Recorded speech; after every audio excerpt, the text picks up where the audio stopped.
ये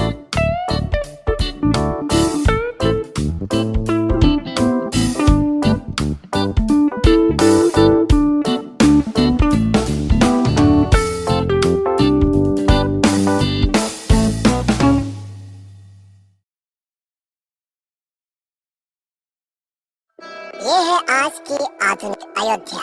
तो चलिए इसे गहराई से जानने की शुरुआत करते हैं। बस अड्डा। राम मंदिर से 7 किलोमीटर की दूरी पर 14 बीघा जमीन पर 219 करोड़ की लागत से लखनऊ हाईवे पर नया बस अड्डा बनकर तैयार है। Railway station.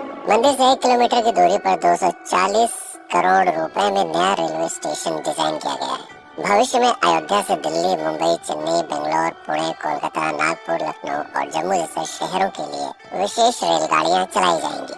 हवाई अड्डा। 1450 करोड़ रुपए में लगभग 1300 बीघे में फैला हुआ प्रयागराज हाईवे पर नाके के पास बनाया गया है नया एयरपोर्ट। यहाँ से राम मंदिर की दूरी से 12 किलोमीटर है। भविष्य में कई बड़े महानगरों के लिए सीधे उड़ानें उपलब्ध हैं। घाघरा जलमार्ग। अगर आपके पास अपनी खुद की मोटर बोट है तो छपरा से घाघरा यानी सरयू नदी की सैर करते हुए लगभग 300 किलोमीटर नदी में चलकर भी अयोध्या पहुंच सकते हैं। भविष्य में इस रूट के लिए भी मोटर बोट चलाए जाने का प्रस्ताव है। राम मंदिर।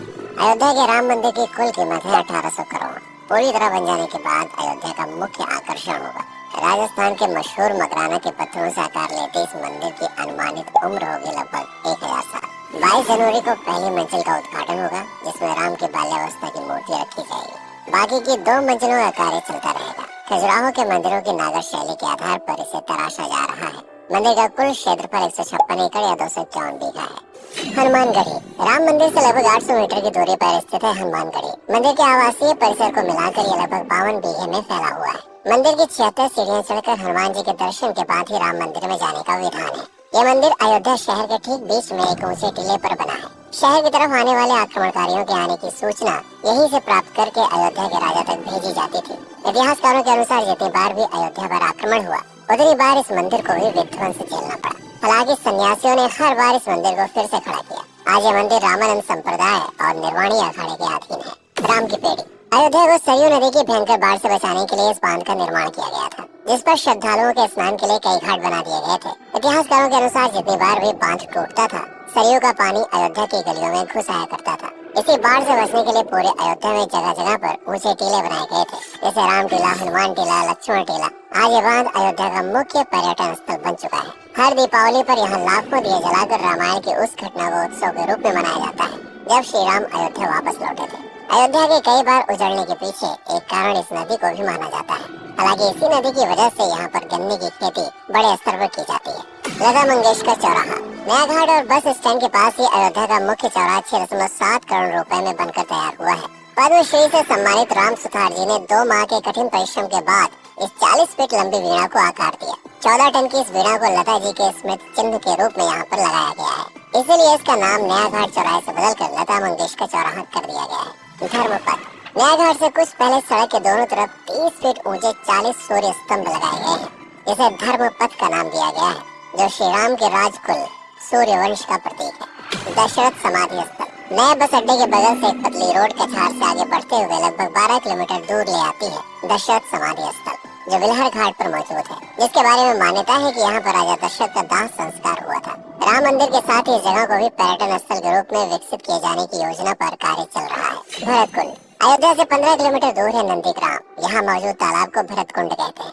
मान्यता है कि इसी जगह से भरत ने पूरे अयोध्या का राज कार्य संचालित किया था। पर्यटकों के लिए इस स्थान को भी विकसित किया जाएगा। गुप्तार घाट। राम की बेड़ी से सरयू नदी के किनारे चलते हुए 10 किलोमीटर दूर स्थित है गुप्तार घाट। ये कैंट एरिया में पड़ता है। इस जगह को श्री राम के जल समाधि के रूप में महत्व दिया जाता है। इसके अलावा अयोध्या नगर में हर गली में कई विशेष मंदिर हैं, जिनकी अपनी मान्यताएं हैं, कथाएं हैं, विशेषताएं हैं। पूरी तरह से विकसित हो जाने के बाद नई अयोध्या को पूरी तरह से जानने के लिए, इसका आनंद लेने के लिए कम से कम 3 दिनों तक यहाँ रुकने की आवश्यकता है। देश विदेश से ज्यादातर पर्यटक भारत आते हैं उत्तर प्रदेश में आगरे का ताजमहल देखने और प्राचीन नगर काशी और सारनाथ घूमने। प्रश्न ये है कि अयोध्या घूमने और श्री राम का मंदिर देखने के लिए भला विदेशी क्यों आएंगे?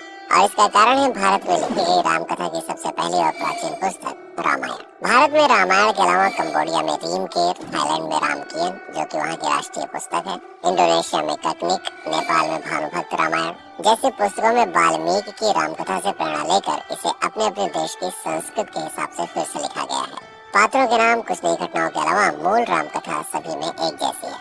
इसके अलावा भारत में ही राम कथा को लेकर संस्कृत में 7 संस्करण, हिंदी में 3 संस्करण, गुजराती में 47, उड़िया में 14, तेलुगु में 5, कन्नड़ में 4 और अन्य भाषाओं में लगभग 17 संस्करण मौजूद है। इसके अलावा लिखे गए नाटक, कविताएं आदि को भी अगर मिला दिया जाए तो इस दुनिया में 300 से अधिक तरह से राम कथाएं बार बार लिखी गई हैं। इन सभी राम कथाओं पर कई विशेषज्ञों ने समय समय पर अध्ययन किया और अपने विचार दिए।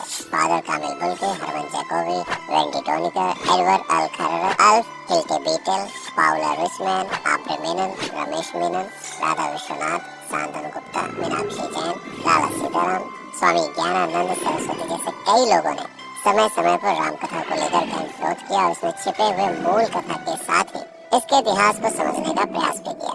राम कथा थी कौशल प्रदेश के द्वारा किष्किंधा और लंका पर विजय प्राप्त करने की पहली बार एक अखंड भारत के निर्माण की। रामायण महत्वपूर्ण इसलिए हो जाता है क्योंकि ये अखंड भारत युद्ध से अधिक व्यक्ति के आदर्शों, सूझबूझ, मित्रता जैसे गुणों से स्थापित हुआ। रामायण एक ऐसा डॉक्यूमेंट है जो ये समझाता है कि भारत पहली बार एक कैसे हुआ। इसलिए ये गाथा न तो कभी भुलाई जा सकती है और न ही कभी मिटाई जा सकती है। और आज की अयोध्या उसे अखंड भारत का एक प्रतीक है। अपनी संपन्नता के कारण इसने समय समय पर बाहरी आक्रमणकारियों का भी सामना किया। अयोध्या की इसी संपन्नता ने यहाँ पर मुगलों को भी आकर्षित किया। महात्मा बुद्ध भी यहाँ पर रुके, सिखों के गुरु साहब भी आए और जैन धर्म के तीर्थंकर भी। सिपाही ही नहीं बल्कि उनके अनुयायी यहीं पर बसते चले गए। अयोध्या कितनी बार बसी, कितनी बार उजड़ी, इसके बारे में बहुत अधिक प्रमाण उपलब्ध नहीं है। सूर्यवंश के पतन के साथ ही अयोध्या का भी पतन होता रहा। बीच में कई सौ सालों तक अयोध्या मानो विलुप्त सी हो गई। इसका कारण क्या था, इसका कोई प्रमाण नहीं है। अयोध्या को फिर से खोजकर उसे स्थापित करने में बार बार राजा विक्रमादित्य का नाम आता है, लेकिन विक्रमादित्य एक उपाधि है जिसे कई राजाओं को दिया गया था। तो ये कहना मुश्किल है कि किस कालखंड के कौन से राजा ने ये कार्य किया। कुछ विशेषज्ञों का मत है कि यह काम उज्जैन के राजा विक्रमादित्य ने किया होगा।